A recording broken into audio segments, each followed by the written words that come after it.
Alors une aide pour l'exercice numéro 12, page 76, on va regarder à quoi sert un codeur incrémental.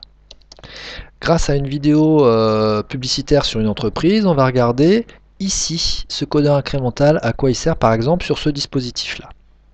Alors vous voyez que vous avez un bras qui se déplace le long d'un axe. Ce bras qui se déplace le long d'un axe vient prendre un circuit intégré et vient le mettre là. Donc à tout moment, on doit pouvoir détecter sa position. La position est détectée par ce codeur incrémental qui est ici, tout simplement, qui lui est en rotation, c'est-à-dire qu'il y a un dispositif qui est en rotation et lui est en translation. On va voir comment ça peut faire pour détecter la position du bras.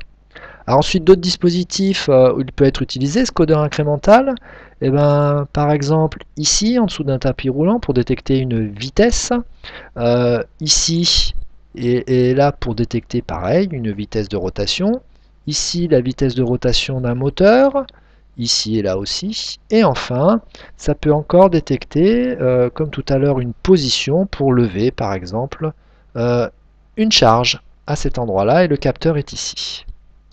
Donc à quoi sert un codeur incrémental? Ben, il sert à mesurer des positions ou des vitesses. Maintenant, quel est le principe de fonctionnement de ce codeur? Alors, le dispositif qui est ici, il y a une diode. Une diode qui éclaire avec un faisceau directif sur un disque troué ici, qui va être en rotation. C'est la partie qui est en rotation et qui va pouvoir détecter soit une vitesse, soit une position. Alors, on comprend bien que ici, comme c'est troué, soit il y a de la lumière qui passe, soit il y en a qui ne passe pas. Il suffit de mettre derrière ce disque troué une photodiode, c'est-à-dire un détecteur de luminosité. Soit il y a de la lumière, dans ce cas-là, il va passer à l'état haut, soit il n'y a pas de lumière, il passera à l'état bas, c'est-à-dire soit il a une tension, soit il n'a pas une tension. Pour configurer le signal correctement, d'un signal tout ou rien, eh ben, on va lui mettre un petit circuit qui va pouvoir le faire. Alors donc au final, ce qui va sortir de ce capteur, quand il aura tourné ou d'un certain angle, bah, c'est tout simplement des impulsions. Rien, tout, etc. Et donc ces impulsions, c'est un signal carré.